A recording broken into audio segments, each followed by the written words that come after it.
So, today I have a great question for you guys.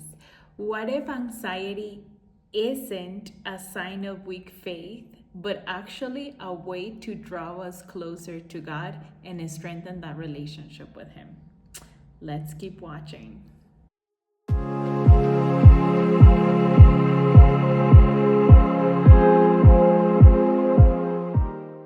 Stephany, I am so excited about today's topic. I'm really happy that you decided to choose this specific topic for, I would say, for personal reasons, but then also for professional reasons as well. And hopefully I'll have the opportunity, which I always love to share my personal stories when I get an opportunity to. So hopefully I'll have an opportunity to share some personal stories as well about my journey with anxiety, which I've shared, over the last few years, whether on social platforms and even one-on-one with my clients. But I think there's no better time to talk about this specific topic. So I'm so happy that you suggested it.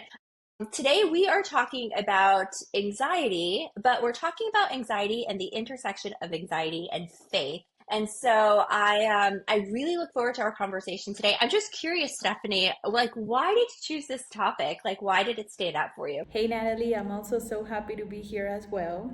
So I chose this topic because I want my clients and people that see our podcast, even your clients as well, to understand that anxiety is not a topic so far from Christianity, that we can have tools and ways to approach anxiety from a very faith perspective that can help as well.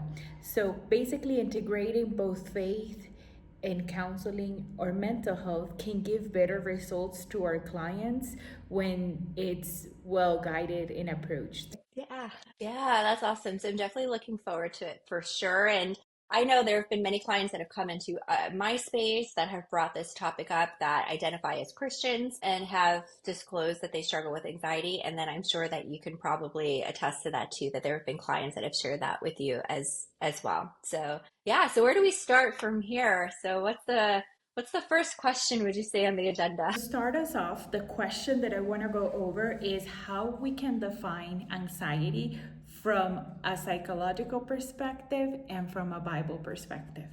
Like, I think that's a great start, like a great differentiation between the two.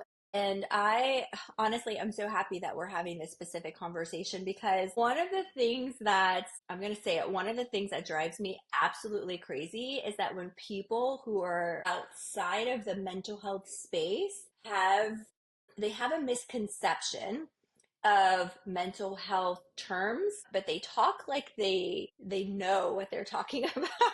And so I will say this, there is a difference. There is an absolute difference between what we in the psychology world refer to as anxiety and what the Bible refers to as anxiety. So the first scripture that kind of comes to mind is found in Philippians, and it says, be anxious for nothing, which there's so many things that I could even, I just, that specific phrase makes me want to dissect it in so many ways. Because first of all, when you think about the phrase, like, be anxious for nothing, I mean, if we take it literally, is God really telling us to, like, worry about absolutely nothing? I mean, if that's the case, then, like, I wouldn't pay my mortgage. I wouldn't feed my dog, like, I wouldn't wake up in the morning for work. No, right? That's not that's not what it is that he is specifically saying. And so I think what happens is that people will read something and take it for face value without actually trying to understand what the scriptures are actually describing or explaining, or what the Lord is commanding. So when you look at that word anxious, I'm not going to actually pronounce it, but the Hebrew definition for that specific word anxious is concern or to care about. So that is very different than the clinical term for the clinical definition for anxiety, which is what we treat. The people that come into our office that meet the criteria for clinical anxiety, which can be so many things, right? Like that what falls under that is like, I mean, Stephany, right? So generalized anxiety disorder, social phobias, obsessive compulsive disorder,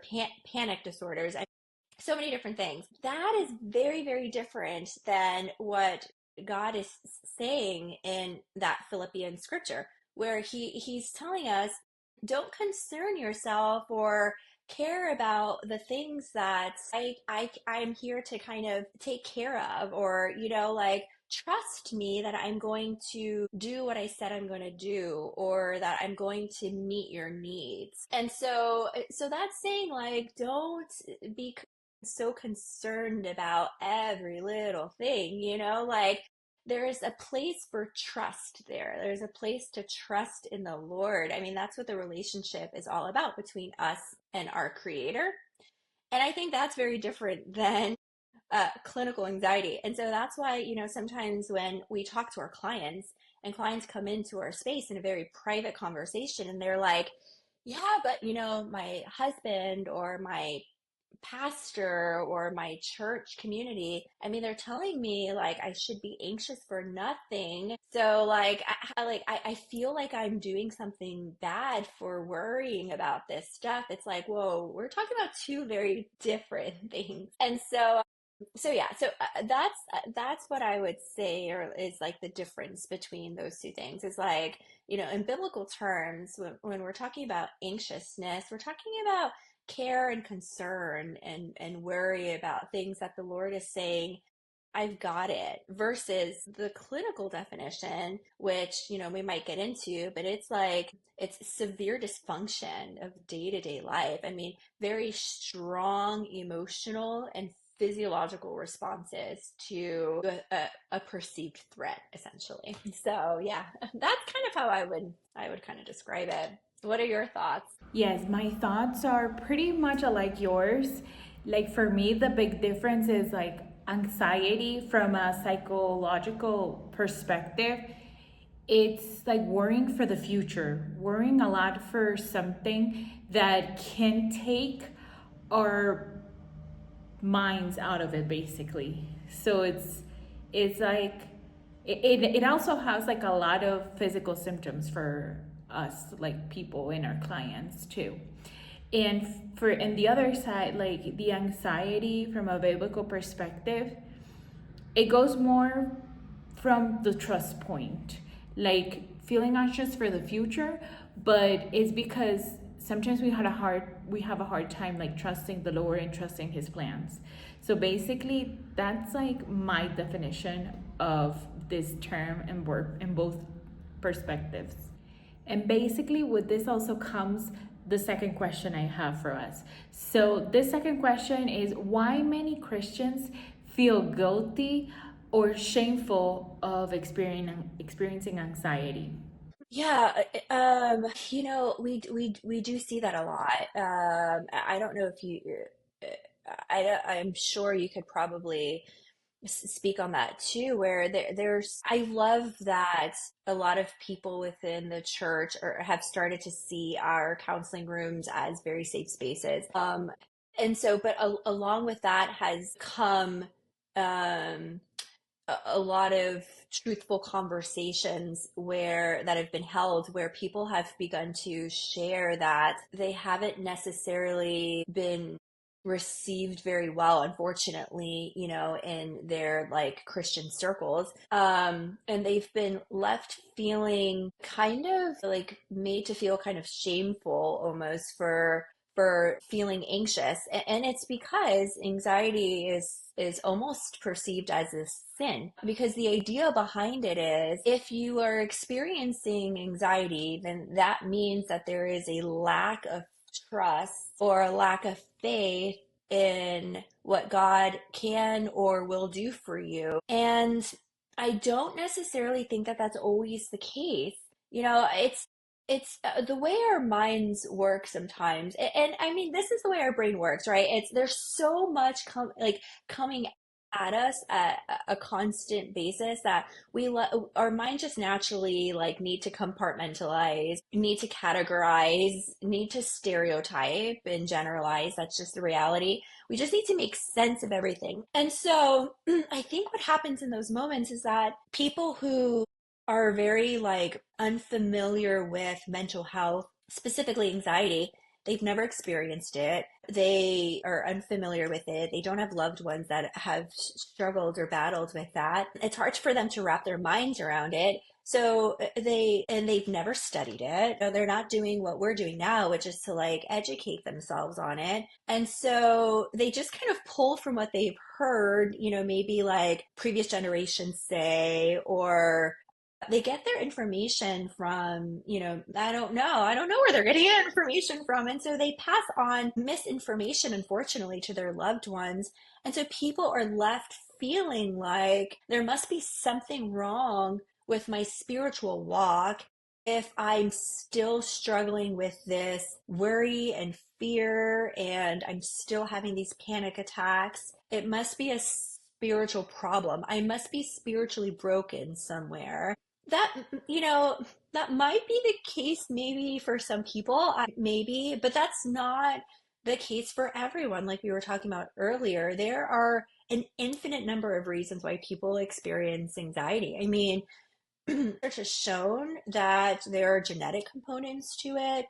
Some argue, some don't, but some argue that there might be some chemical imbalances there. There are definitely environmental factors that contribute to anxiety. And then there are some there's spiritual warfare. So there's spiritual elements that might contribute to anxiety. It may have nothing to do with trust and a lack of fear. You might be, for those of you that come from a faith background, somebody might be being spiritually attacked and are experiencing real threatening emotions, right? So I think sometimes what happens is these people that are experiencing anxiety get boxed into this like really tiny box and are told that it just might be a lack of trust or faith, and so that just they get all this like shame and guilt gets piled on top of them. And I think it's for lack of information, lack of education, lack of understanding. And misinformation just gets passed down, from generation to generation, from community to community, from church to church, from individual to individual. And I think it's really sad because it could impact people on an emotional level, a mental level, and even a very deep spiritual level. So I don't know, that's just kind of some of my initial thoughts when it comes to like shame and guilt and kind of where it comes from. But yeah, what are your thoughts? Why do you think sometimes Christians might experience shame and guilt related to anxiety if they're experiencing it? I will say some Christians may experience guilt because they are just shameful of what they're feeling, and if this is attached to trusting the Lord, and the Bible kind of commands a lot to like, hey, trust the Lord, He will provide for you, He will clothe you as He has clothed Solomon, and many verses that insist into trusting the Lord. And if that's very connected to anxiety, I feel that Christians may just feel like, okay, I'm just not trusting them. And I feel shameful because my walk is very impacted by my sins or the things that I'm not doing or that I'm having a hard time to do. So I think that's one of the main reasons why Christians feel shame. And one little part that you also touch is like, if I come to my church and I feel like pointed at, or sometimes there's always that person that comments like, oh, but this happened to you because you're not doing this, you're not coming often. So then you begin to feel some type of way. So definitely there is like outside factors as factors that come within ourselves too.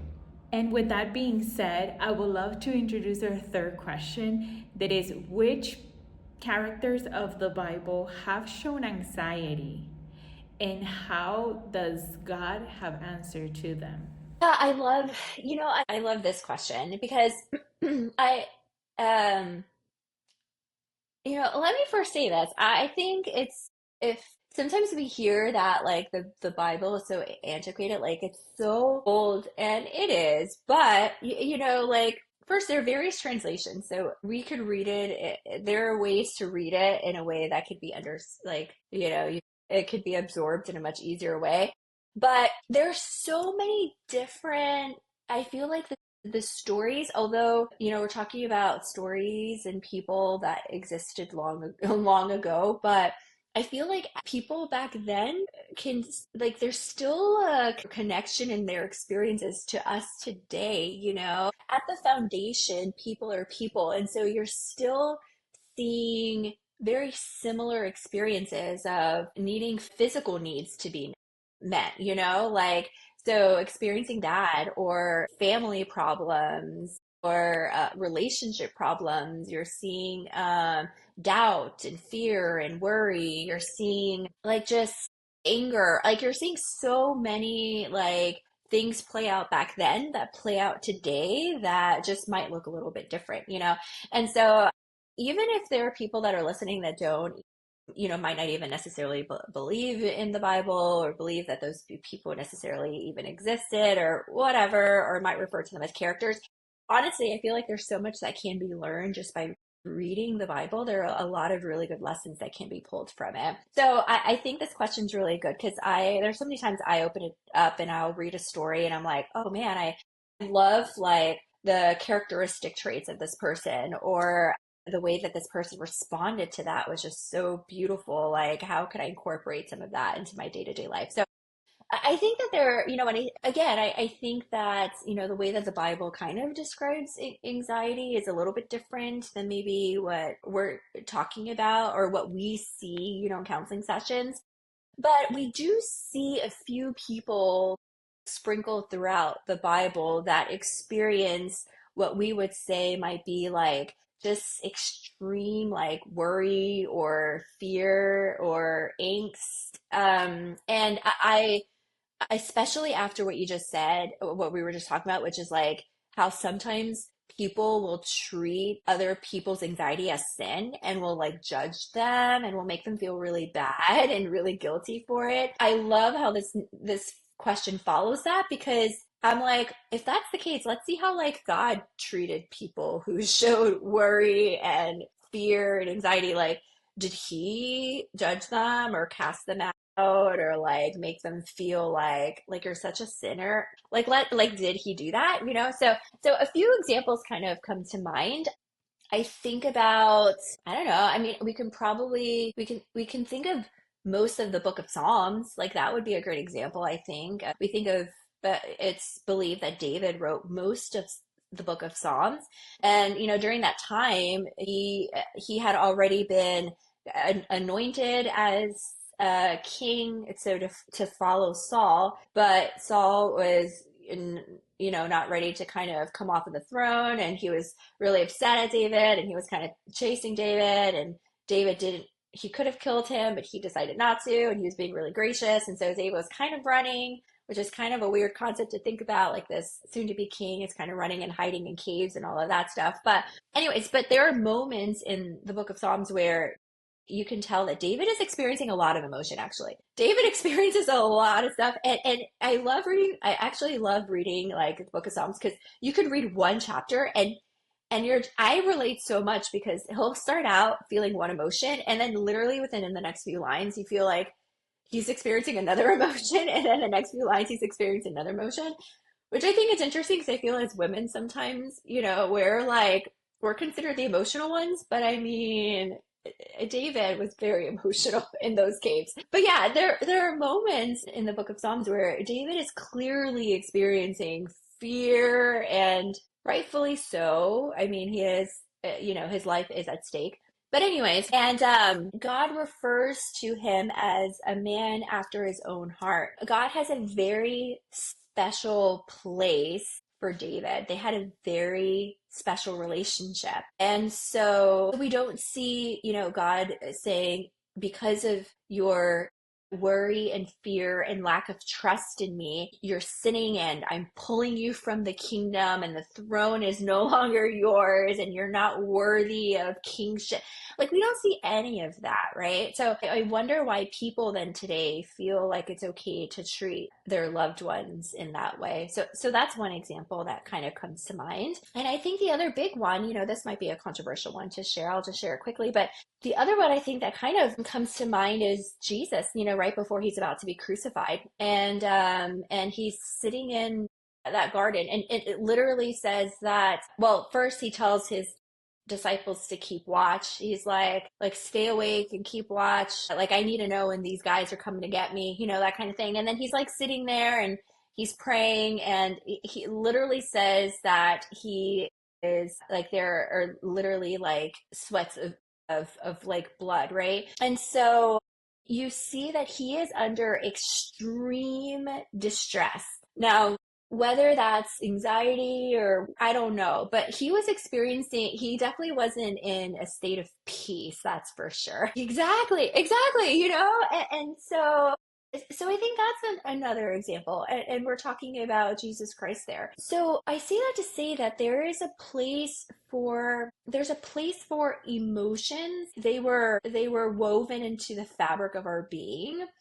And there's a place for emotional expression. We see that too also within scripture. Jesus even expressed emotion in various moments. I think it's like what we do with those emotions, right? I think that is kind of where our responsibility lies, is like when we're experiencing emotion at a high level, whether it's anxiety or anything else, what are we going to do with that when we're experiencing it? And I think that's where the responsibility lies for the individual that's experiencing it. And then I think the responsibility lies on the loved ones to be discerning and to be supportive of the person that is experiencing that, and not to ostracize them or to judge them in any way. And I think that's where we're going wrong as a community. So that's kind of, those are two examples that come to mind, but there's so many, I can go on and on. Yes, I totally remember that part. And he actually said hey, if I am not supposed to do this, God, just take this cup away from me. So it does seem like he was pretty anxious. And as you say, rightfully so, right? I do believe that it has to be a way for us to reconnect more with the Lord, with our feelings. Because imagine if there was no problems or cares or sadness or worrisome, will we go back to the Lord and ask him for help? Maybe not, right? Within this topic, I would love to talk about Martha and Maria. But especially Martha was the one who was feeling that anxiety.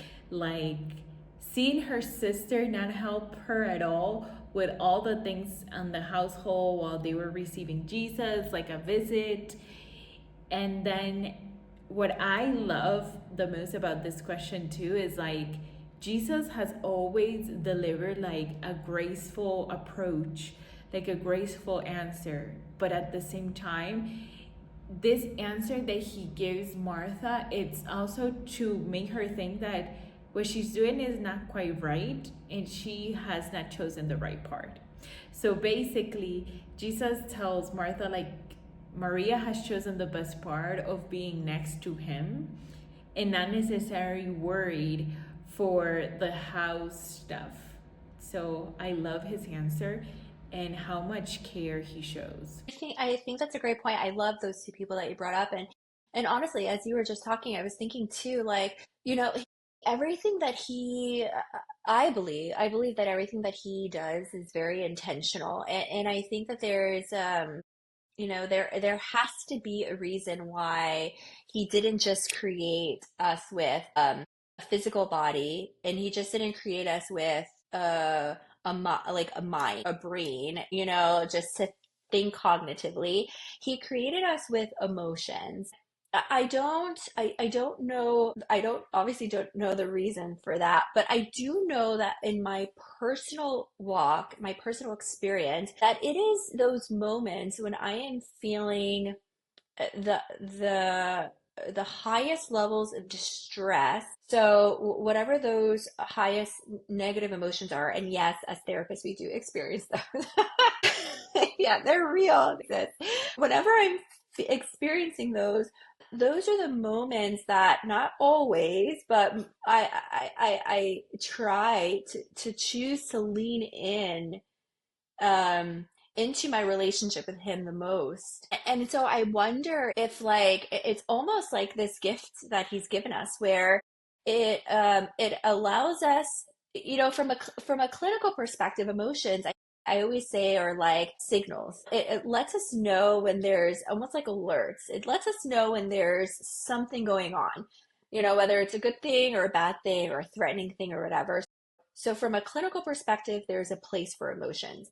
But I wonder too, from a spiritual perspective, if it also serves a purpose, because I feel like in those moments, it almost like allows us to crawl up next to Jesus in some ways and kind of lean into that relationship a little bit more, if we decide to, and so yeah, I wonder if there was, I'm sure there was a purpose behind them, and I wonder if that was part of that purpose and plan for emotions, was for us to be able to utilize them as moments to be able to grow deeper in our relationship with him. So who knows? One day we'll find out. I would like to introduce our fourth question. So, how can we understand what does it basically mean to cast our cares to God in a practical way?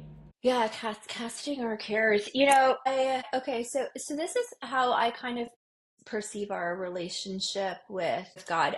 I feel like it's well, it's like any other relationship where I feel like relationships only work when they're reciprocal in nature, where there is a dependency, because any relationship where there's like one person feels like I'm so independent, I don't need you, creates a rift in the relationship, right? So we don't, and that would be the same with I think our spiritual relationship with him. But and then when there is too much of a codependency there, then that means that as Christians, we feel like God is gonna do everything for us and we don't need to do anything at all.